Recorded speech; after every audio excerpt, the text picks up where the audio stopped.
The Ladder of Divine Ascent by John Climacus. Step 4. On Obedience. It is right that our treatise should now deal with the warriors and athletes of Christ. As flower comes before every fruit, so exile of body or will precedes all obedience.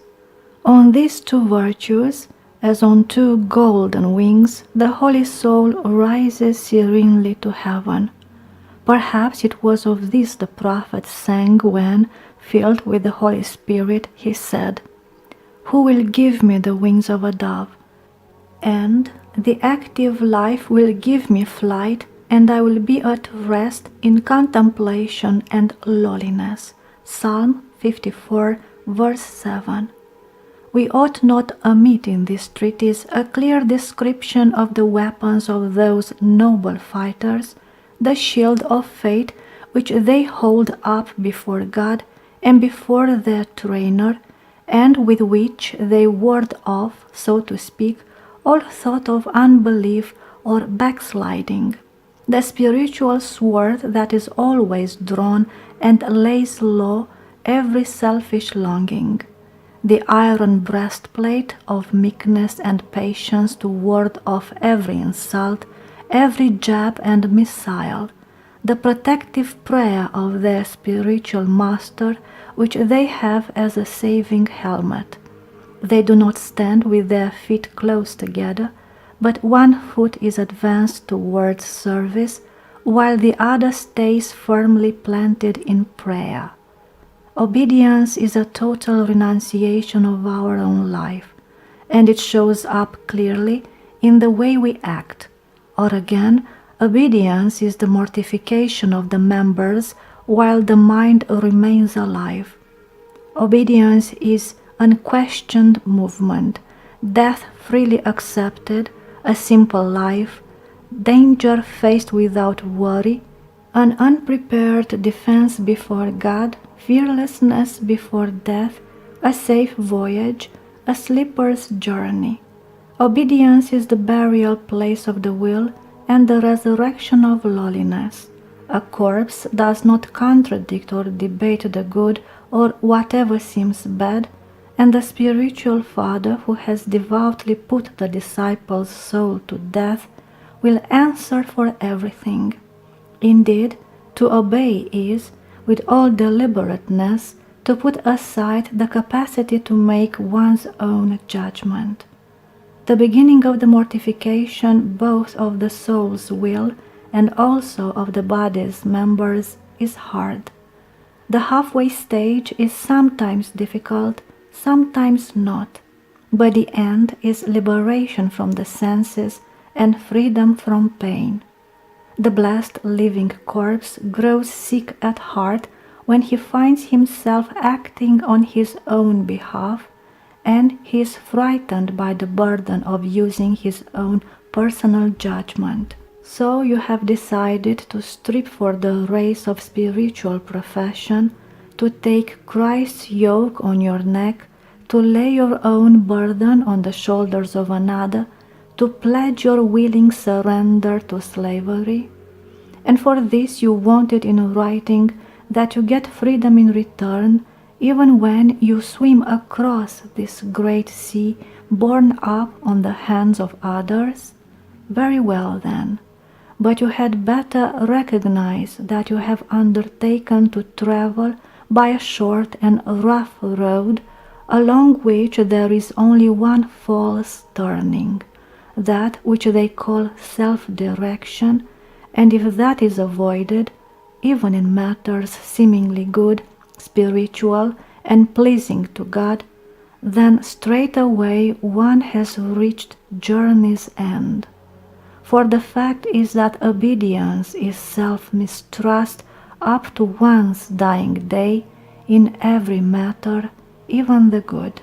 When humbly and with true longing for salvation we resolve to bend the neck and entrust ourselves to another in the Lord, there is something to be done before we start.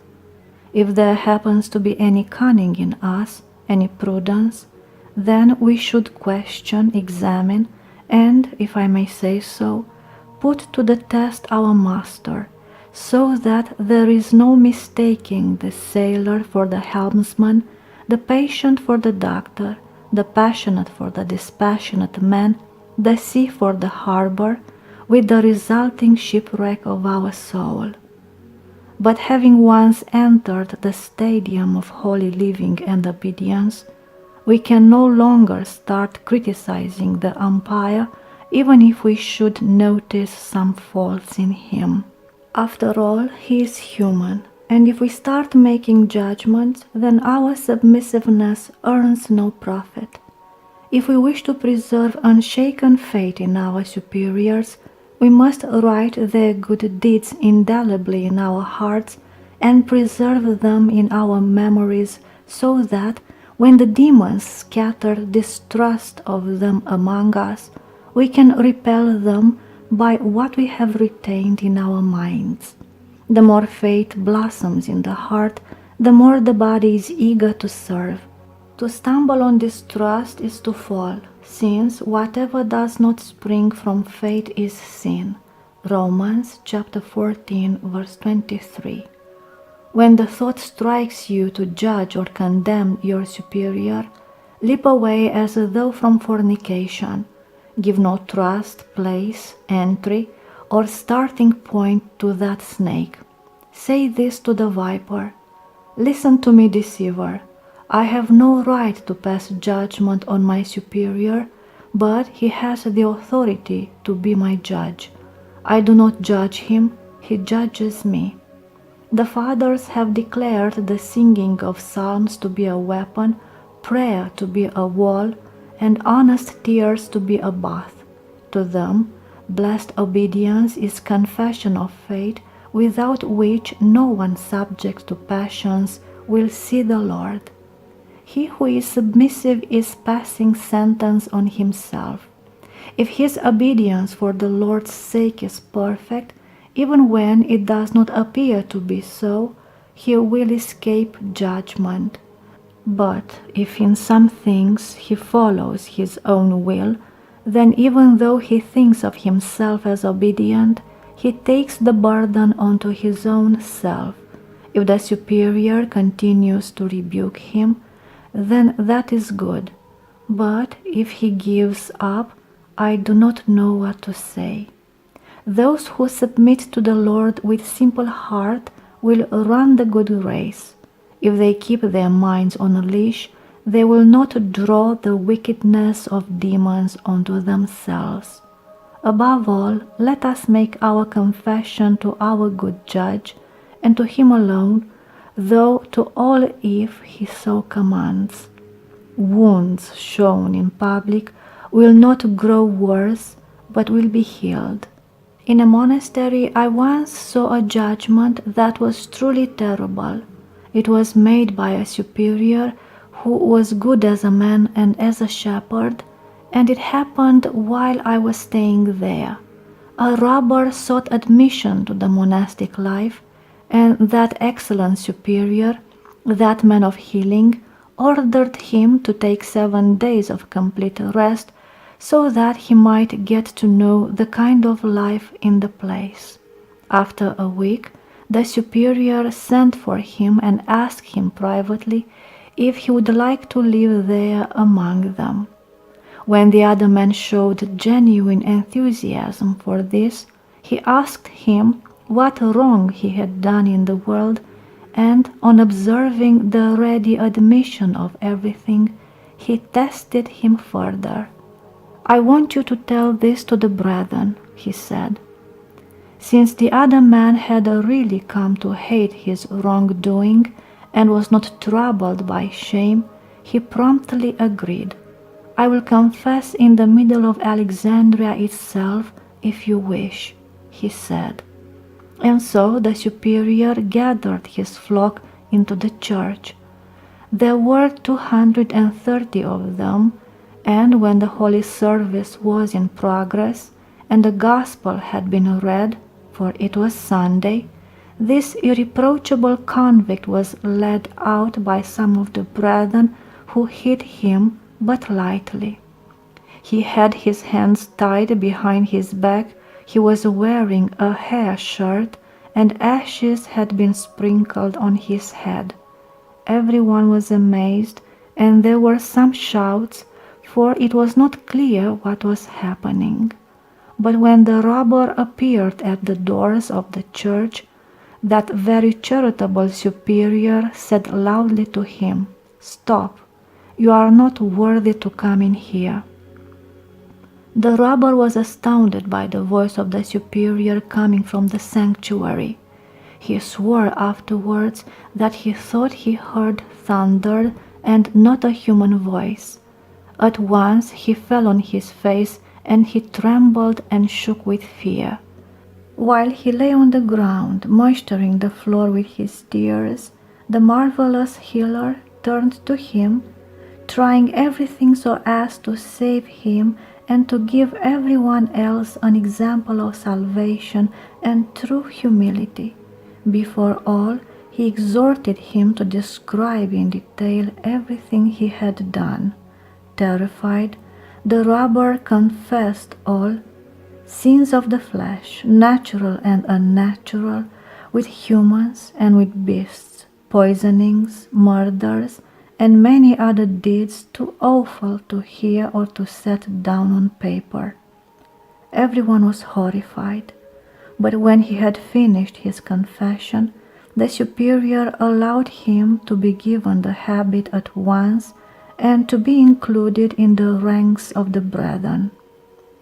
I was amazed by the wisdom of that holy man, and when we were alone, I asked him why he had contrived such an extraordinary spectacle. For 2 reasons, this true healer replied.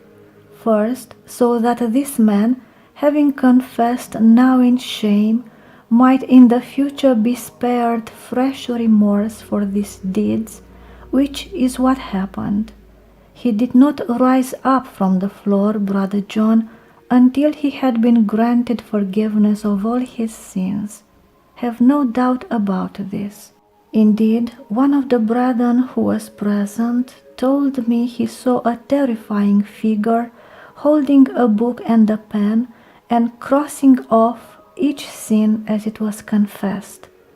Now this is quite probable if you bear in mind the words, "I shall confess my wrongdoing to the Lord, and you have taken away the wickedness of my heart."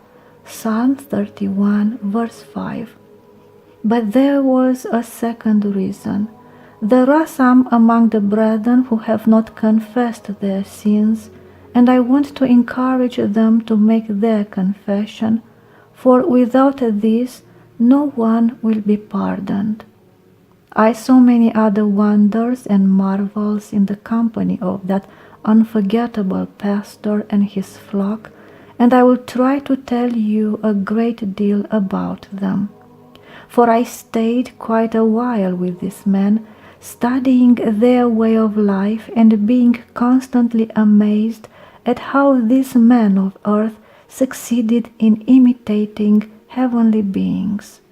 An unbreakable bond of love joined these men together, and more wonderful was their freedom from all familiarity and idle chatter. Above all, they strove never to injure a brother's conscience, and if ever someone showed hatred of another, the shepherd banished him like a convict to the isolation monastery. Once, when a brother spoke ill of a neighbor, the holy man, on hearing him, had him expelled immediately. I am not having a visible devil here along with the invisible one, he said. Among these holy fathers, I saw things that were really profitable and worthy of admiration. I saw a fraternity assembled and united in the Lord, and with a wonderful combination of action and contemplation. They were so taken up with the things of heaven, and they practiced so much good, that they had little need of the promptings of the superior, and it was out of their own good will that they stirred each to divine vigilance. They had certain holy and divine exercises that were laid down, studied, and established.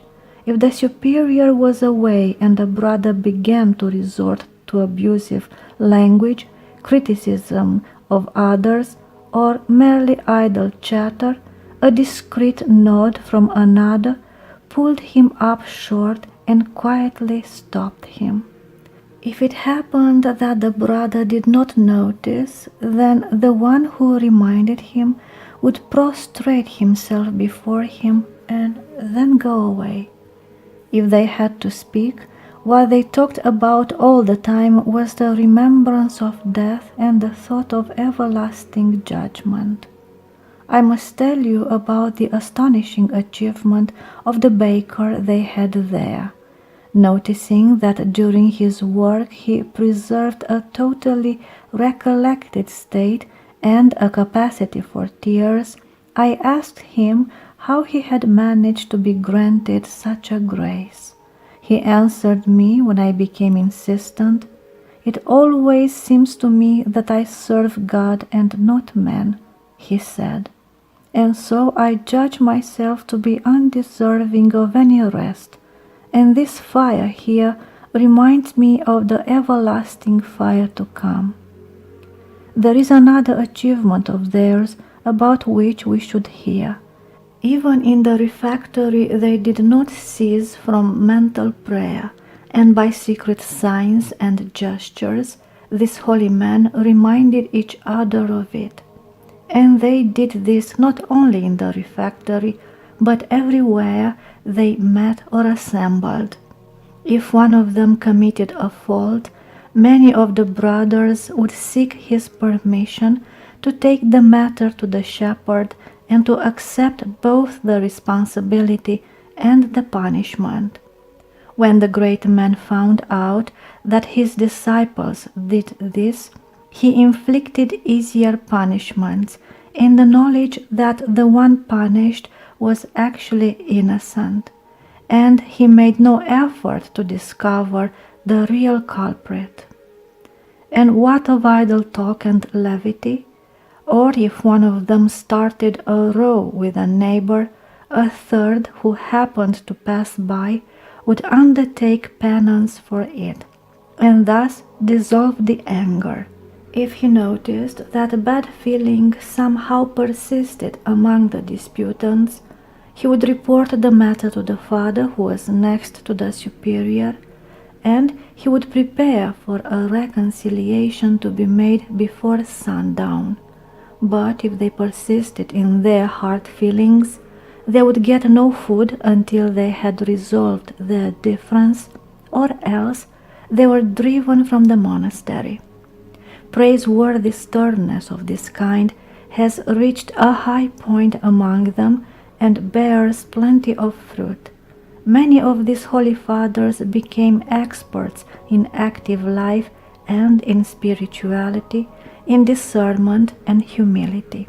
Among them was the awful and yet angelic sight of men gray-haired, venerable, preeminent in holiness, still going about like obedient children and taking the greatest delight in their lowliness. I have seen men there who lived in total obedience for all of 50 years, and when I begged them to tell me what consolation they had won from so great a labor, some answered that having arrived thereby at the lowest depths of abasement, they could repel every onslaught, while others declared that they had attained complete freedom from the senses and had obtained serenity amid every calumny and insult. I saw others among these wonderful fathers who had the white hair of angels, the deepest innocence, and a wise simplicity that was spontaneous and yet directed by God Himself. The fact is that just as an evil person is two-faced, one thing in public and another in private, so a simple person is not twofold, but something whole. There is no one among them who is silly and foolish in the way that some old men in the world are, as they say, senile. No, indeed. They are openly gentle, kindly, radiant, genuine, without hypocrisy, affection, or falsity of either speech or disposition, something not found in many. Spiritually, they are like children, with God and the superior as their very breath, and with the mind's eye on strict lookout for demons and the passions. Holy Father and brothers in God, a lifetime would not be enough to allow me to describe the virtue of those blessed men or the heavenly life they lead. Still, their great struggles, rather than my meager suggestions, should adorn this treatise and should rouse you to be zealous in the love of God. After all, the lowly is adorned by the excellent, and I would only ask you to refrain from thinking that what I write is something made up, for a suspicion of this kind would only take away from its value. So then, let us resume. In this monastery to which I have been referring, there was a man named Isidore from Alexandria, who, having belonged to the ruling class, had become a monk. I met him there. The most holy shepherd, after having let him join, discovered that he was a troublemaker, cruel, sly, and haughty, but he shrewdly managed to outwit the cunning of the devils in him. If you have decided to accept the yoke of Christ, he told Isidore, I want you first of all to learn obedience. Most Holy Father, I submit to you like iron to the blacksmith. Isidore replied. The superior, availing of this metaphor, immediately gave exercise to the iron Isidore and said to him, Brother, this is what I want you to do. You are to stand at the gate of the monastery, and before everyone passing in or out, you are to bend the knee and say, Pray for me, Father, because I am an epileptic. And Isidore obeyed, like an angel obeying the Lord. He spent 7 years at the gate and achieved deep humility and compunction. After the statutory 7 years, and after the wonderful steadfastness of the man, the superior deemed him fully worthy to be admitted to the ranks of the brethren and wanted to ordain him. Through others, and also through my feeble intercession, Isidore begged the superior many times to let him finish his course. He hinted that his death, his call, was near, which in fact proved to be so. The superior allowed him to stay at his place, and 10 days later, humbly, gloriously, he passed on to the Lord. A week after his death, the porter of the monastery was also taken, for the blessed Isidore had said to him, If I have found favor in the sight of the Lord, you too will be inseparably joined to me within a short time. That is exactly what happened, in testimony to his unashamed obedience and his marvelous humility. While he was still alive, I asked this great Isidore how he had occupied his mind while he was at the gate, and this memorable man did not conceal anything from me, for he wished to be of help. At first I judged that I had been sold into slavery for my sins, he said, so I did penance with bitterness, great effort, and blood. After a year, my heart was no longer full of grief, and I began to think of a reward for my obedience from God Himself. Another year passed, and in the depths of my heart, I began to see how unworthy I was to live in a monastery, to encounter the Fathers, to share in the divine mysteries. I lost the courage to look anyone in the face, but lowering my eyes and lowering my thoughts even further, I asked with true sincerity for the prayers of those going in and out. Once, when I was sitting in the refectory with the superior, he asked me in a whisper if I would like to see holy prudence in someone very old. When I said I wished that very much, he summoned from the second table a man called Lawrence, who had been about 48 years in the monastery, and was second priest in the monastery. He came, genuflected before the abbot, and received his blessing. When he stood up, the abbot said nothing at all to him, but left him standing beside the table and not eating. It was just the start of the midday meal, so that he was left standing there a full hour, probably two. I was embarrassed to look this hard-working man in the face, for he was completely white-haired and all of 80 years. He stayed there until we had finished eating, and when we got up, the holy man sent him off to the great Isidore to recite to him the beginning of the 39th Psalm. Being myself a bad character, I did not let slip the chance to tease the old man, so I asked him what he had been thinking about as he stood by the table. I thought of the shepherd as the image of Christ. He said, I thought of the command as coming not from him, but from God. And so, Father John, I stood praying as if I were in front of the altar of God rather than the table of man. And because I trust and love my shepherd, I had no malevolent thoughts concerning him. It is said that love does not reckon up injury. But be sure of this much, Father, that anyone who freely chooses to be simple and guileless provides the devil with neither the time nor the place for an attack. And the just Lord sent that shepherd of the holy flock, someone just like himself, to be the bursar of the monastery.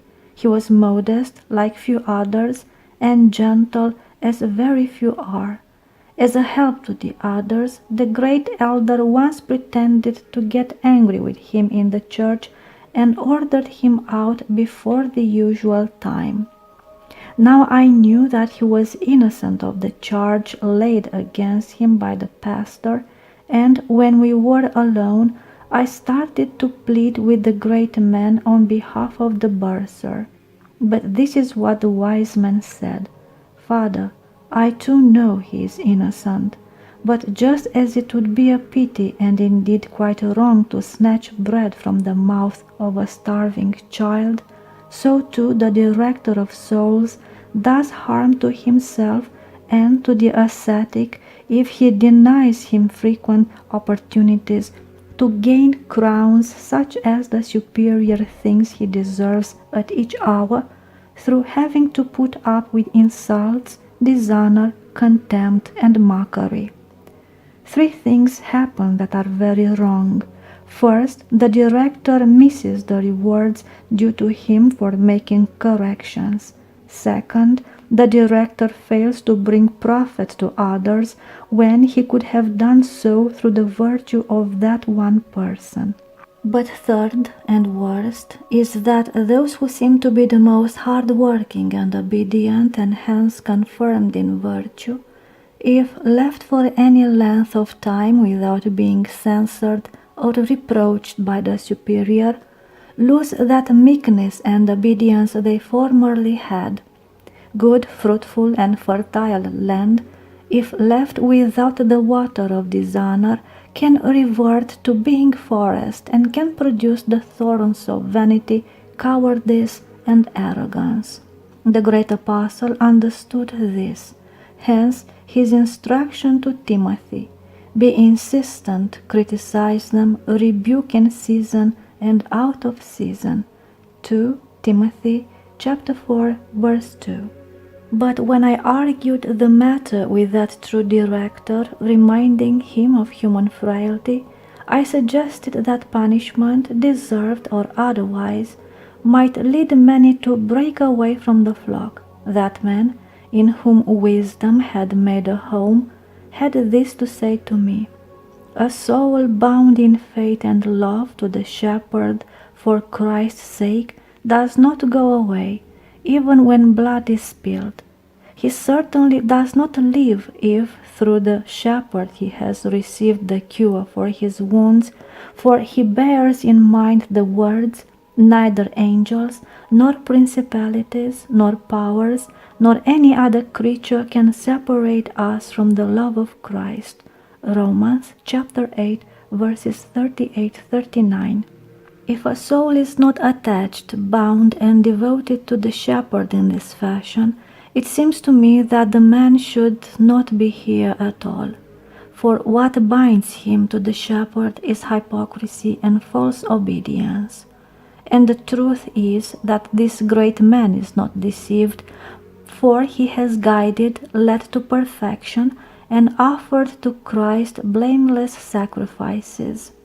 Let us listen to the wisdom of God found in earthen vessels and marvel at it. While I was there, I was astonished by the faith and the patience of the novices. With unshakable courage, they accepted the criticism of the superior and indeed of those far below him in rank. For my own edification, I put questions to one of the brothers, called Abbasirus, who had lived 15 years in the monastery and who, as I saw, was badly treated by nearly everyone. Those serving at table drove him out almost daily for being naturally unrestrained in his talk. "Brother Abbasirus," I asked, "why do I see you thrown out of the refectory every day and going without supper to bed?" "Father," he answered, "you may be sure that they are testing me to find out if I would ever make a monk. They do not really mean to be harsh. I know what the superior and they are trying to do, and so I put up with all this and do not become burdened by it.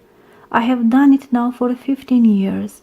At the time I came into the monastery, they told me that those who renounce the world are tested for 30 years.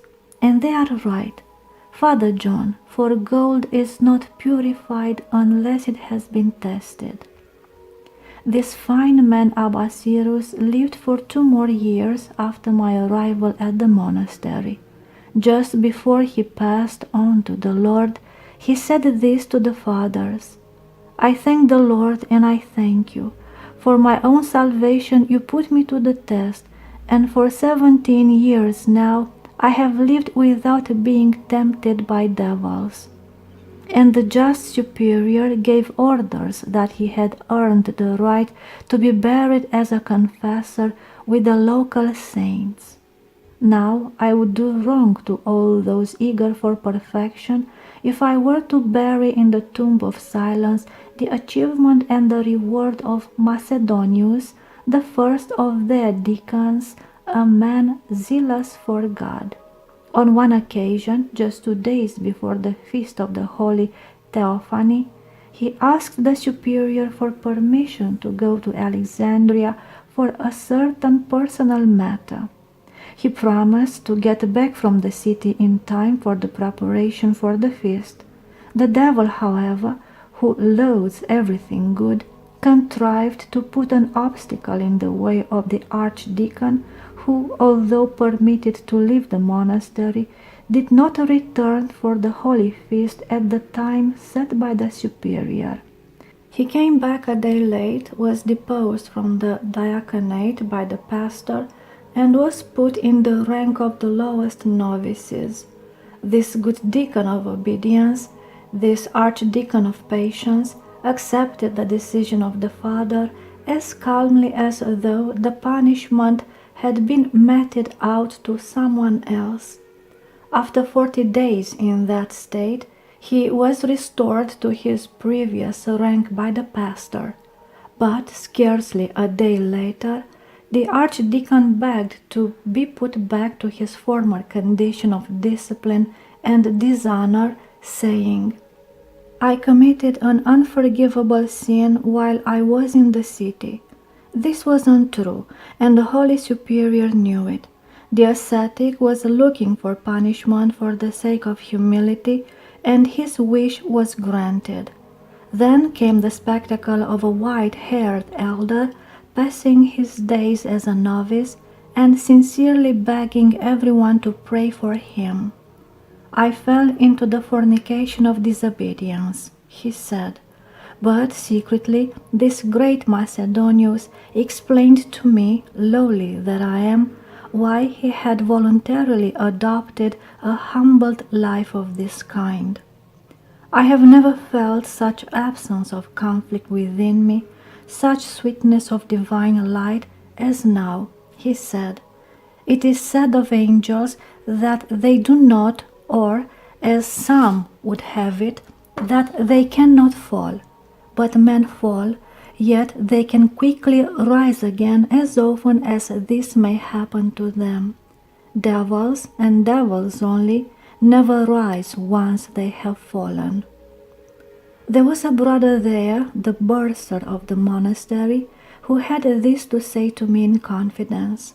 When I was young and had charge of the animals, I had a very bad spiritual failure. But since it was never my custom to conceal a snake in the hiding place of my heart, I grabbed it forthwith by the tail, meaning that I ended the matter, and I revealed it at once to the healer. He gave me a light blow on the chin, smiled, and said to me, "All right, child, go back to your job, and do not be in the slightest way afraid." With heart of fire I did as I was told, and within a few days I knew I was cured, and so, with a mixture of joy and fear, I carried on. They say that every creature has differences that mark it off from others. That is how it was in the assembly of the brothers, where differences of success and disposition were to be found. If the healer observed some showing off before visitors to the monastery from the outside world, he used to heap the worst insults on them in the presence of the visitors, and used to send them off on the most humiliating jobs, with the result that they would hastily retreat, and the arrival of the secular visitors would turn out to be an opportunity for self-mastery. Thus, there was to be seen the extraordinary spectacle of vanity chasing herself out of sight. The Lord did not want to deprive me of the prayer of one of the holy fathers in the monastery, and so a week before I left, he took to himself a marvelous man called Menas, the second priest of the monastery, a man who for 49 years had lived in the community and had served in every office. 3 days after the death of this saintly monk, when we had finished with the customary rites, the place where he lay was suddenly filled with a great fragrance. We were allowed by the superior to open the coffin in which he lay, and when this was done, we had sight of what seemed like 2 streams of myrrh flowing from his venerable feet. The teacher said to all of us, "Look, the sweat of his labors has been offered up as myrrh to God and has been truly accepted." The fathers of that place described many of the triumphs of this holy saint Menas. Among them were what follows. On one occasion, the superior wanted to test his God-given patience. Coming in the evening to the abbot's cell, he prostrated himself and, in the customary fashion, he asked for his instructions. However, the abbot left him on the ground until the time came for the office, and only then did he give him his blessing. But the holy man, knowing his heroic endurance, criticized him for self-display and impatience. He did it for the edification of everyone. This story was confirmed by a disciple of the holy Menas. I wanted to find out if he had fallen asleep while he was prostrate on the ground before the holy abbot, but he assured me that he had recited the entire Psalter while lying down. There is an emerald to adorn the crown of this discourse, and I must not forget to tell of it, for on one occasion I initiated a discussion of stillness among the most experienced elders there. They smiled, and in their own cheerful way they spoke to me courteously as follows: "Father John, we are corporeal beings, and we lead a corporeal life. Knowing this, we choose to wage war according to the measure of our weakness, and we think it better to struggle with men who sometimes rage and are sometimes contrite than to do battle with demons who are always in a rage and always carrying arms against us." One of those memorable men showed me great love according to God. He was outspoken, and once in his own kindly fashion he said this to me: "Wise man, if you have consciously within you the power of him who said, 'I can do everything in Christ who strengthens me,' Philippians chapter 4 verse 13, if the Holy Spirit has come upon you as on the Holy Virgin with the dew of purity, if the power of the Most High has cast the shadow of patience over you, then, like Christ our God, gird your loins with the towel of obedience, rise from the supper of stillness, wash the feet of your brethren in a spirit of contrition, and roll yourself under the feet of the brethren with humbled will.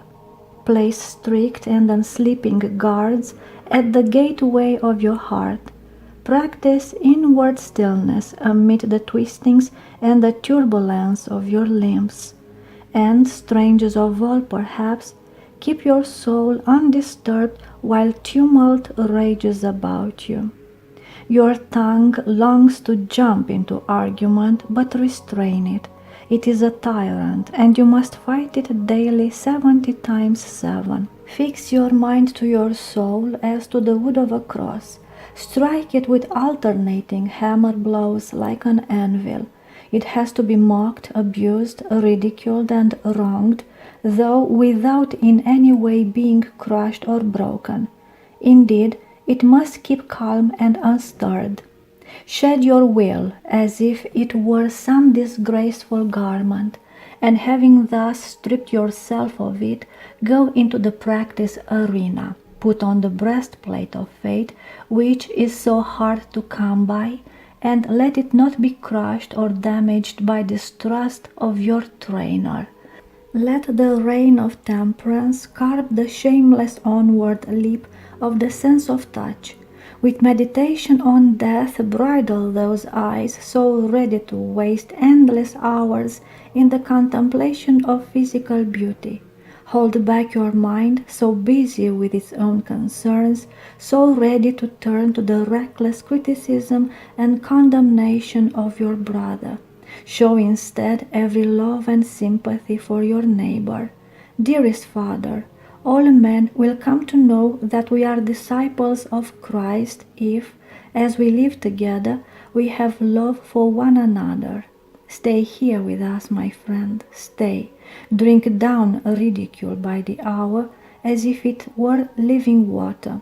David tried every pleasure under the sun, and at the end was at a loss, saying, "Behold, what is good, or what is pleasant." Psalm 132, verse 1. And there was nothing except that brothers should live together in unity. But if this blessing of patience and obedience has still not been given to us, then the best thing to do is, having discovered our weakness, to stay away from the athlete's stadium, to bless the contestants, and to pray that it might be granted to them to endure.